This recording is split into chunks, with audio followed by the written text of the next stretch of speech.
자, 반갑습니다. 이번 시간도 열심히 한번 공부해 보도록 합시다. 저 뒤에 사진을 보면 요거 한자 혹시 읽으실 수 있을래나 모르겠는데 그래도 뒤에 이제 그림은 어떤 느낌인지 아시겠죠? 한 사람은 무신이고 왼쪽에 이렇게 검은 바탕에 흰색이 칼을 차고 있는 저 사람은 이제 무신이 될 거고 오른쪽에 검은 옷에 흰색 벨트를 차고 있는 문관이 되겠죠. 그래서 문신과 무신 간의 갈등을 보여주고 있는 것 같죠. 어쨌든 그런 느낌인데 한번 천천히 어떤 내용인지 보도록 합시다. 음, 일단 우리가 지난 시간에 배웠다시피 고려는 기본적으로 문벌귀족 사회라 그랬잖아요. 그래서 관직을 갖고 있는 그리고 자기 가문이 꾸준히 관직을 해왔던 문벌귀족들이 지배층으로 있는 그런 사회란 말이에요. 근데 이런 사회에서 특히나 이렇게 문벌귀족으로 있는 사람들이 뭐 물론 편견일 수야 있겠지만 어, 이제 자기 프라이드가 세겠죠. 나는 실력으로 합격해서 올라온 사람이다. 뭐 이런 것도 있을 거고, 우리 가문은 귀족 가문이다. 뭐 이런 것도 있을 거 아니에요. 그래서 고려 문화의 전체적인 경향성을 보면 무신에 대한 차별이 정말 심했어요. 심지어 어느 정도냐면 윤관 기억나시죠? 그 별무반 이끌고 여진족 정벌했었던 그 사람도 문관이에요. 그리고 거란이 세 번째로 침입했을 때 귀주대첩 승리로 이끌었던 강감찬 있죠. 그 사람도 장군이라고 우리가 보통 그러잖아요. 문관이에요. 그러니까 이게 뭐가 문제냐면 무신들한테 그 사람들 본업인데 병사를 지휘하고 전투를 하는 게 그럼에도 불구하고 병력에 대한 최종 지휘권은 절대 무신한테 안 줘요. 그러니까 무신에 대한 차별이 정말 심한 거죠. 무신들 입장에서는 평생을 전쟁터에서 싸워왔고 이 나라에 목숨을 바쳐서 계속 이제 싸우고 전쟁터에 늘 있었는데 결국 아무리 노력을 해도 문신의 명령을 들어야만 되는 그런 이제 차별을 받고 있었던 거죠. 그래서 무신들의 불만이 점점점 커져요. 근데 안 그래도 무신들은 문관들을 보면서 아 진짜 너무 열받는다 막 이런 생각을 하고 있는데 이자겸의 난 묘청의 난 이렇게 터지는 거 보면서 하여튼 문신 저놈들 똑바로 하는 거 하나도 없네 이런 생각까지 하게 된 거죠. 그래서 무신들이 문관들에 대한 불만과 실망이 계속 쌓여가는 그런 상황이었어요. 그래서 아까 얘기했던 것처럼 이렇게 군 최고 지휘관마저도 문신인 그리고 또 무신은 관직 승진에 제한이 있는 막 이런 굉장한 차별을 당하고 있었기 때문에 불만이 많은 상황이었다. 더구나 또 이런 하층 군인들은 땅도 원래는 법적으로는 받아야 되거든요. 근데 땅도 군인전이라는 땅을 받아야 맞는데 그나마도 못 받아요. 그리고 이제 정규 군사 훈련은 다 하면서 또 정규 군사 훈련이 아닌 이런저런 노동들을 또 막 불러서 시켜요. 그러니까 얼마나 짜증이 나겠어요. 이게 또 좀 비슷한 걸 느꼈던 게 저 군대 있을 때 이제 눈이 많이 오면 군인들은 제설 작전을 하거든요. 눈 치우는 작전을 하는데 근데 대민 지원도 나가요. 대민 지원도 나가서 이제 군부대 바깥에 이런저런 길가에 눈도 이렇게 치워주는 걸 하고 한단 말이죠. 근데 저는 제가 직접 겪은 건 아닌데 그때 대민 지원을 나갔던 제 친구였던 군인이 이렇게 막 명령을 따라서 막 사실은 군대 부대 바뀌니까 안 해도 되는 거잖아요. 안 해도 되는 건데 시민들 도와주려고 하는 거 아니에요. 안 해도 되는 건데. 근데 어떤 시민이 막 이렇게 자기 걷는데 군인들 이렇게 대민 지원하면서 제설 작전, 그러니까 눈 치우는 작업하는 게 방해가 된다면서 되게 짜증을 부리더래요. 막 욕을 하고. 그러니까 그 병사 입장에서는 얼마나 열이 받아요. 지금 부대 안에 눈 치우는 것도 힘들어 죽겠는데 그것도 미뤄두고 와서 지금 시민들 도와주고 있는 건데 그 진짜 힘들거든요. 눈 치우는 거 막 엄청 힘든 게 온몸을 쓰면서 눈을 치우니까 땀은 나는데 또 한 5분만 힘들어서 쉬잖아요. 그럼 날이 치우니까 땀이 다 얼어요. 막 미친 듯이 손이 떨리고 막 진짜 지랄 같아. 근데 그렇게 힘들게 안 해도 되는 걸 하고 있는데 도와주고 있는 건데 막 이제 그렇게 막 불만을 터뜨리고 가고 그러니까 얼마나 열이 받겠어요. 그러니까 지금 여기 하층 군인들도 마찬가지인 거죠. 원래 내 일이 아닌데 막 자꾸 일 시키고 이러니까 얼마나 열이 받아요. 그래서 무신들 군인들이 불만이 극에 달해 있는 그런 상황이었어요. 그래서 아까 얘기했던 것처럼 이런 사건 저런 사건을 겪으면서 문벌귀족 사회가 흔들리게 되죠. 무슨 사건이었어요? 기억하시죠? 이자겸의 난 그리고 묘청의 난이었죠.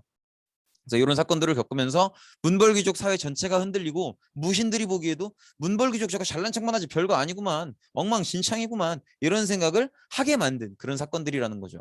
그래서 묘청이 난 이후에 즉위했던 이제 왕이 의종인데 의종은 처음에는 나름대로 개혁을 해보려고 노력을 하는데 뜻대로 잘 안 되니까 점점점 그래서 다이어트가 좀 그렇죠. 다이어트도 처음엔 막 의지 있게 막 운동도 하고 먹을 것도 줄이고 하는데 생각만큼 기간 안에 살이 안 빠지면은 아 몰라 때려쳐 이러고 치킨 시키고 막 그렇게 되잖아요. 그러니까 의정도 처음에는 막 이 떨어져 있는 왕실의 권위 그리고 흔들려 있는 엉망진창이 되어버린 문벌귀족 사회 이런 것들을 정상적으로 되돌려 보려고 이것저것 개혁도 하고 해봐요. 근데 잘 안 되니까 아 몰라 때려쳐 술이나 한잔해 이러고 그냥 다 놔둬버리는 거죠. 그래서 나중에는 이제 문관들 데리고 막 여기저기 이쁜 데 다니면서 뭐 시나 짓고 술이나 먹고 이런 식이 돼버려요. 근데 사실 왕이 그렇게 놀러 다니는 게 말이 안 되거든요. 왜냐하면 일의 양이 너무 많기 때문에 대부분의 왕들이 과로 때문에 별일 없어도 수명보다 짧게 죽어요. 대체로 그 시대 평균 수명보다 왕들이 일찍 죽어요. 과로 때문에 그렇거든. 근데 다 때려치고 그냥 이게 놀고 먹고 댕기는 거죠. 그래서 문신들 데리고 막 이렇게 술 한 잔 주면서 시나 한 술 퍼봐라 막 이런 소리 하고 그러고 댕기고 있었던 거예요. 그렇게 지내고 있는데 이제 그날도 그러고 있었던 거죠. 그래서 보현원이라고 개경에 되게 이쁜 이제 연못과 같이 있는 정자가 있어요. 거기서 이제 의종이 문관과 무신들을 데리고 술을 한잔 하러 갑니다. 근데 여기서 그냥 곱게 술만 먹었으면 별 문제가 없었을 텐데 좀 미친 짓을 해요. 그러니까 어떻게 하는 거냐면 여기서도 무신차별이 드러나는데 이제 정자에 이쁘게 모여서 술상 차리고 문신들이랑 이렇게 술을 한잔 하는데 무신들도 신한데 기왕에 같은 신하들인데 같이 이렇게 술 한잔하고 어울리면 그래도 분위기는 나쁠 거 없잖아요. 근데 어떻게 하냐면 문신들은 어울리면서 같이 술 먹으면서 무신들은 주변에 호위를 쓰게 해요. 그럼 무신들은 이것부터도 지들은 술 먹고 나는 호위 서라. 내가 집 지키는 개야? 아, 개열받네. 이런 생각을 하게 되죠. 안 그래도 빡이 쳐 있어. 근데 이제 술도 한 잔 들어가고 막 이제 즐거운 분위기가 올라오니까 갑자기 무신들 중에서도 거의 장군급들을 불러다가 수바퀴 한번 해봐라 이런 얘기를 해요. 수바퀴가 뭐냐면 지금 태권도 같은 전통 무술이에요. 그래서 뭐 어떻게 하냐면 그러니까 이제 장군들인데 둘을 불러다가 너네 태권도 한번 해봐. 지면 뒤지는 거야. 뭐 이런 걸 하는 거죠. 그래서 실제로 어쨌든 해요. 하는데 어느 한쪽이 졌을 거 아니에요. 지니까 막 수염을 뽑고 막 뺨따구를 때리고 막 이렇게 모욕을 줘요. 그러니까 여기서 이제 빡이 돈 거죠. 진짜 속된 말로 빡이 돈 거예요. 그래서 그날 밤에 이제 뭐 술을 잔뜩 먹었으니까 그날은 움직일 수가 없겠죠. 그날 밤에 문을 싹 다 걸어 잠그고 이제 그런 명령을 그때 이제 정중부 이휘방 둘이서 따라온 무신들한테 그런 명령을 내려요. 의종 빼고 문관들 싹 다 죽여버려라. 그래서 실제로 문관이 여기서 싹 다 죽습니다. 다 죽고 이제 의종은 죽이진 못하고 이제 폐위가 되죠. 이게 보현원엔 아니에요. 그리고 이게 무신 정권의 시작이에요. 그리고 원래 무신들은 이제 중방이라는 무신 회의 기구에서 회의를 하는데 이 사건이 벌어진 뒤로는 정중부 이휘방이 권력을 차지하고 모든 국가 중요 대사를 다 중방에서 처리를 하게 된 거죠. 이때부터가 무신 정권의 시작이에요. 그래서 문신들이 이제 좀 그 자리에 없었던 다른 문신들이 권력을 되찾고자 막 반란을 일으키기도 하고 막 하는데 이때부터 이제 고려 정치가 개판이 돼요. 그래서 막 굉장히 정권이 불안정해지고 이런 모습을 보이게 됩니다. 그리고 무신들끼리도 자기들끼리도 서로가 이제 정권을 차지하려고 자기들끼리도 싸우고 문신도 옛날에 문벌귀족 중심사회를 다시 회복시키려고 들고 일어서고 그래서 고려 정치가 정말 엉망진창이 되는 그런 시기가 되는 거죠. 그래서 이렇게 굉장히 짧은 시간 안에 왕은 왕대로 있는데 이제 무신집권 담당자들이 계속 바뀌는 거예요. 정중부, 경대승, 이민, 최충원, 최우, 최항, 최의, 김준, 이면, 이뮤무 이렇게 계속 바뀌어 나가는 거죠. 근데 이 이름들을 지금 제가 표를 보여드렸다 그래서 지금 여기 있는 이름들을 다 외워달라 그런 거는 아니에요. 이런 거는 아니고 그냥 짧은 기간 안에 굉장히 여러 차례 무신 집권자들이 바뀌었었고 그만큼 정치가 혼란스러웠다는 거 정도만 기억하시면 돼요. 그리고 정중부 이휘방 정도는 봐두세요. 왜냐하면 무신 정권을 시작시킨 사람들이기 때문에 그 정도 이름은 봐두시고 그리고 여기서 좀 기억하셔야 되는 이름은 누구냐면 최충원, 최우 이 정도는 기억하셔야 되는 게 왜냐면 보세요. 지금 네 번째부터 보면 최씨죠. 최씨죠. 최씨죠. 최씨죠. 다 같은 가문이에요. 즉 여기서부터 무신 정권 중에서도 최씨 정권이 시작이 된 거지. 이해되시겠죠? 그래서 최충원, 최우 정도는 아마 기억하셔야 되는데 이 사람들은 업적들이 좀 있기 때문에 뒤에서 천천히 보도록 하죠. 업적이라고 말하기는 좀 그렇지만 그래서 앞서서 말씀드린 것처럼 무신 중에서 최충원이 집권을 하면서 무신 정권이 좀 안정이 되고 최충원도 자기 권력을 안정시키기 위해서 나름대로 여러 정치기구를 설치하게 됩니다. 그래서 대표적으로 교정도감이라는 걸 설치해서 이 교정도감을 모든 국가 중요 정책을 결정하는 기관으로 만들어요. 그러니까 교정도갑이 이제 권력의 중심이 된 거죠. 그리고 앞전에 무신회의기구였던 중방은 이제 폐지시키고, 그래서 교정도감에서 본인이 교정별감이라는 자리로 취임을 해서 이 교정도감을 가장 크고 중요하고 강한 정책 결정 기구로 만드는 거죠. 그리고 도방이라는 사병기구를 만들어서 개인 병력을 키웁니다. 그래서 무슨 일이 생기면 자기를 방어할 수 있고 자기 권력의 어떤 뿌리가 될 수 있도록 도방이라는 사병기구를 만들게 됩니다. 근데 요거는 사실은 최충원이 만든 건 아니고요. 예전에 아까 여기 나오나? 아까 기억나시죠? 여기서 경대승, 이 사람이 이미 만들어 뒀던 거예요. 이 사람이 이미 만들어 뒀던 거고, 요거를 최충원이 잘 이용을 하는 거죠. 그래서 이렇게 도방이라는 사병기구도 있었다라는 거 꼭 기억하시고, 도방은 요 특이성도 기억하셔야 돼요. 최충원이 만든 게 아니라는 거, 이미 있었던 걸 잘 쓴 거라는 거, 그것도 잘 기억을 하셔야 되고, 그다음에 불법적으로 농민 토지를 차지해서 농장을 확대하는 모습도 보이고요. 특히나 경남권이랑 전남권 이렇게 한반도 남부 지역에 최충원 개인 땅이 굉장히, 개인 농장이 굉장히 많이 있었어요. 그리고 이 당시 이제 왕이 명종이었는데, 이제 의종 끝나고 명종이 올라온 거죠. 근데 명종한테 봉사십조라는 글을 제출해서 전하, 통치는 이렇게 이렇게 하셔야 됩니다. 나름대로 조언을 해요. 근데 이걸로 이제 나는 정말 권력에 욕심이 있는 사람이 아니고 왕에게 충성을 바칠 거고 왕을 도와서 이 나라를 잘 만들기 위해서 이렇게 집권을 한 거다라는 걸 이제 뭐랄까 가식으로 보여주는 거죠. 그래서 본인의 집권을 정당화하려는 그런 모습을 보이죠. 그래서 봉사십조라는 글도 꼭 기억을 해 두시기 바랍니다. 왜냐하면 봉사십조가 최충원을 상징하는 그런 글이기 때문에 꼭 중요하게 기억을 해 두시고, 그다음에 그 아들이었던 최후가 이어서 집권을 하게 되는데, 최후는 정방이라는 걸 자기 집안에다가 만들어요. 그래서 여기서 이제 모든 관리의 인사권, 누구한테 무슨 일을 시키고 누구한테 무슨 일을 시키고 누구를 승진시키고 누구는 자르고, 이런 관리의 인사권을 이 정방에서 모두 결정해서 장악하게 되죠. 그렇게 보시면 되겠고, 그리고 서방은 문신 수기기구 이렇게 표현하는데, 아무리 무신 정권이라지만 문신이 필요는 해요. 왜냐면 어쨌든 국가를 통치를 해야 되고, 그리고 문신들이 있어야 여러 가지 행정적인 업무도 처리하고 그렇게 할 수 있거든요. 그리고 특히나 예를 들어서 외교 관계 같은 경우에 다른 나라에 막 공식 문서를 보내야 되고 그러는데, 그런 것들은 문신이 해야죠. 그래서 문신들이 해야 될 일들을 시키기 위해서 만든 게 서방이에요. 그래서 이 서방에다가 문신들을 다 이제 모아놓고 문신이 해야 될 일들, 그리고 다양한 정책 자문이라고 하는 건 조언, 충고를 해주는 걸 얘기해요. 다양한 이제 문신으로서의 일들 혹은 정책 조언들, 충고들, 이런 것들을 할 수 있도록 만들었습니다. 그래서 이 서방이 나중에 이제 조선시대 지배층인 사대부를 형성하는 밑바탕이 되기도 해요. 그래서 이 서방이 좀 중요한 건 무신 정권 시대지만 그래도 문신들과 어느 정도 함께하는 모습은 보였다. 그래서 아무리 무신 정권이라도 문신이 필요하기는 했었다라는 걸 가장 잘 보여주는 사례가 최후 정권 때의 서방이라는 거죠. 그래서 같이 기억을 해두시고, 그리고 삼별초라는 군부대를 운영하는데, 앞서서 봤던 도방이 개인의 사병기구의 성격이 강하다면 삼별초는 국가 공식 군부대로서의 성격이 조금 더 강해요. 좌별초, 우별초, 신의군 이렇게 세 개의 군대로 구성되어 있어서 삼별초라고 하는데, 이 구성을 외워달라는 건 아니에요. 근데 좀 그래도 이게 나중에 이제 시험 공부하시게 되면 많이 헷갈리거든요. 고려시대 초에 거란에 대비했었던 광군, 그 다음에 고려 중기 들어와서 여진족에 대비했었던 별무반, 그 다음에 이제 요 무신정권 시대 때 최후가 조직했었던 삼별초, 굉장히 헷갈린단 말이에요. 그러니까 그거는 구분을 해주셨으면 좋겠어요. 그 전에도 왜 그런 얘기 했었죠. 별무반을 기억해달라는 거지, 그 안에 뭐 신기군, 신보군, 뭐 항마군 그런 걸 기억해달라는 게 아니라고. 여기서도 마찬가지예요. 좌별초, 우별초, 신의군 이런 구성을 기억해달라는 게 아니라 최후가 삼별초라는 이제 국가 공식 형태의 군대를 만들었다는 걸 기억을 해달라는 거죠.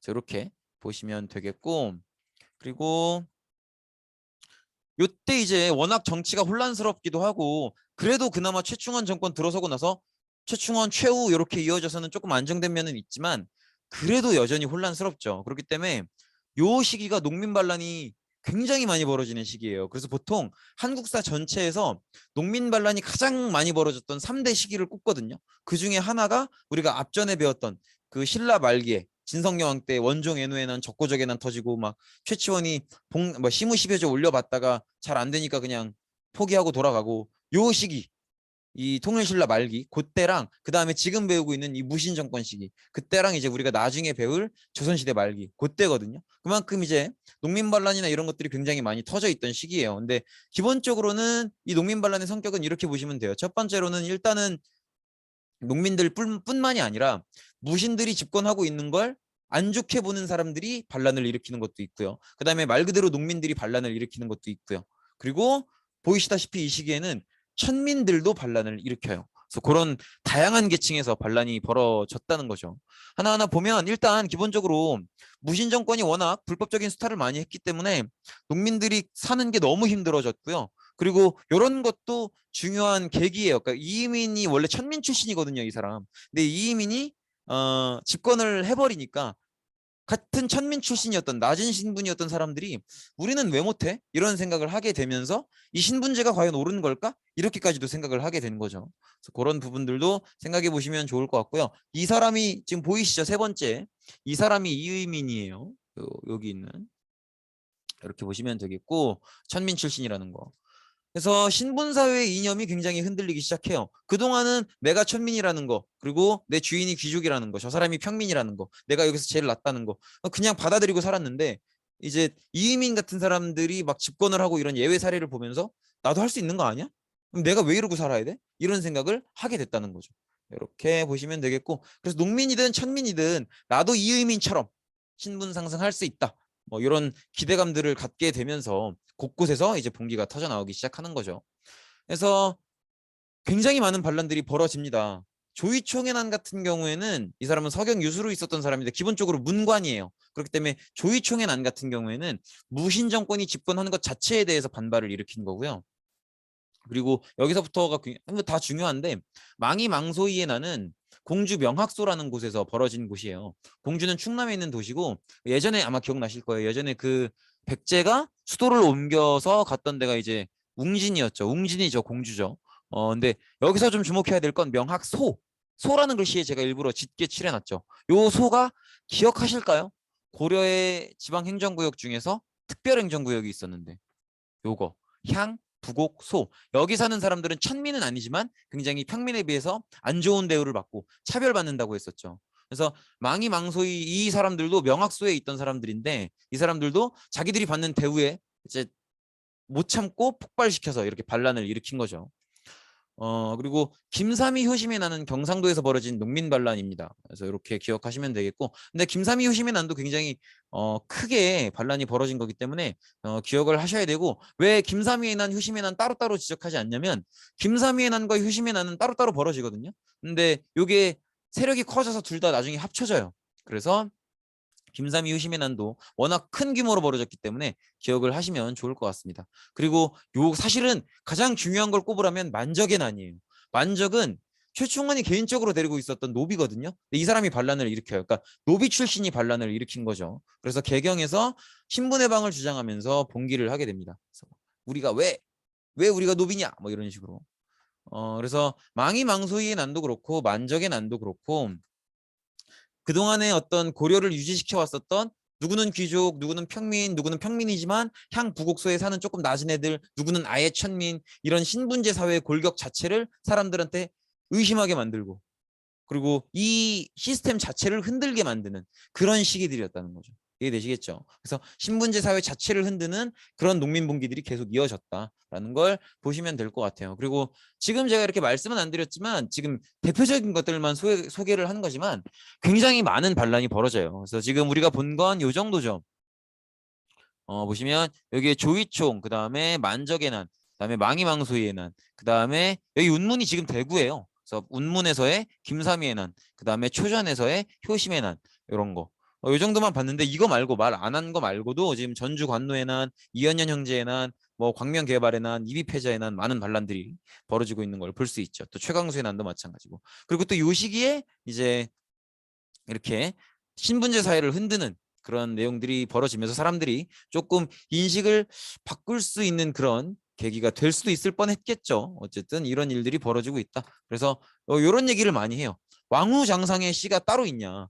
왕과 왕후, 왕실과 그다음에 장군과 재상 그런 높은 신분들의 씨앗이 따로 있는 거냐? 그런 가문들이 따로 있는 거냐? 우리 다 똑같이 사람으로 태어나는데 그렇게 누구는 태어나서 부모를 잘 만난 것만으로 막 재상의 자리에 올라가고 높은 관직의 자리에 올라가고 왕이 되고 우리는 이런 신분 이런 가문에서 태어난 걸 이유만으로 천민이 되고 노비가 되고 이게 지금 맞느냐 이렇게 처음으로 외쳐봤던 시기가 바로 이 시기라는 걸 꼭 기억을 해주시기 바랍니다. 네, 고생 많으셨습니다. 오늘은 여기까지 하도록 하겠습니다. 다음 시간에 보도록 합시다.